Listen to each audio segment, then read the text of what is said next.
سورۃ الکہف مکی سورت ہے۔ بعثت کے 8ویں اور 10ویں سال کی درمیانی مدت میں نازل ہوئی۔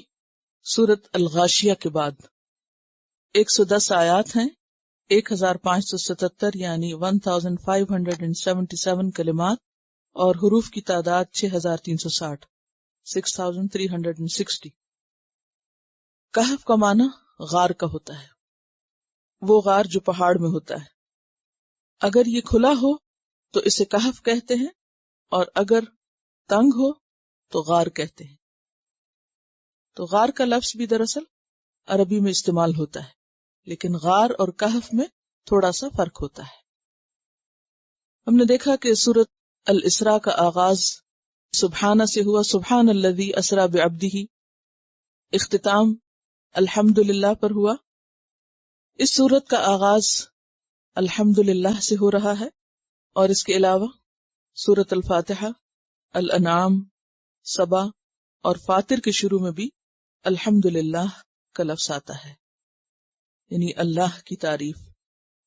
اور قرآن حکیم میں کل 38 یعنی 38 ٹائمز الحمدللہ کا لفظ آیا ہے۔ جیسا کہ آپ دیکھ رہے ہیں کہ سورت مکی دور کے تقریباً تیسرے دور میں نازل ہوئی، یعنی 8ویں اور 10ویں سال کے درمیان میں۔ یہ وہ وقت تھا کہ جب آپ صلی اللہ علیہ وسلم کی مخالفت شدت اختیار کر چکی تھی، یعنی آپ مشکل حالات سے گزر رہے تھے۔ سورۃ الکہف کے بارے میں احادیث میں کچھ فضائل بھی آئے ہیں۔ حضرت ابو الدرداء کہتے ہیں کہ رسول اللہ صلی اللہ علیہ وسلم نے فرمایا، جو شخص اس سورت کی ابتدائی 3 آیات پڑھتا رہے وہ فتنہ دجال سے محفوظ رہے گا۔ ترمذی کی روایت ہے، جبکہ صحیح مسلم کی روایت میں آتا ہے کہ جو شخص سورہ کہف کی ابتدائی 10 آیات یاد کرے، تو بہتر ہے آپ لوگ بھی یاد کر لیں، وہ دجال کے فتنے سے محفوظ رہے گا۔ حضرت ابو سعید کہتے ہیں کہ رسول اللہ صلی اللہ علیہ وسلم نے فرمایا، جو شخص جمعہ کے دن سورۃ کہف پڑھے تو 2 جمعوں کے درمیان اس کے لیے نور روشن بن جاتا ہے، یعنی اس کو خاص روشنی نصیب ہوتی۔ پھر اسی طرح ایک اور روایت میں آتا ہے کہ ایک بار ایک صحابی نے سورہ کہف پڑھی، اور جہاں وہ پڑھ رہے تھے وہاں ان کے گھر میں ایک جانور بھی تھا قریب بندھا ہوا۔ جو آپ تلاوت کر رہے تھے وہ جانور بدکنا شروع ہو گیا، یعنی اچھلنے لگا۔ انہوں نے غور سے دیکھا کہ کیا بات ہے، اسے کیوں ایسا کر رہا ہے؟ تو انہیں ایک بادل نظر آیا جس نے انہیں ڈھانپ رکھا تھا۔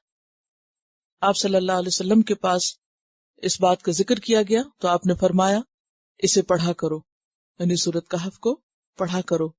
قرآن پڑھتے وقت سکینت نازل ہوتی ہے، یہ صحیح بخاری کی روایت ہے۔ اور سکینت سے کیا مراد ہے؟ اطمینان، وقار، دل کا سکون، فرشتوں کا نزول، اللہ کی رحمت۔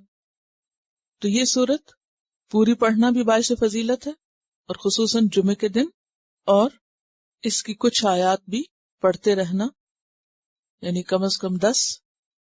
بعض روایات میں آخری 10 کا ذکر بھی آتا ہے، لیکن صحیح روایت سے پہلی 10 ہی کی بات پتہ چلتی ہے، اور اگر 10 نہیں تو 3 بھی اگر یاد ہو اور انسان اللہ کی حمد و ثنا کرتا رہے تو یہ اس کے لیے بہت فائدے کی بات ہے۔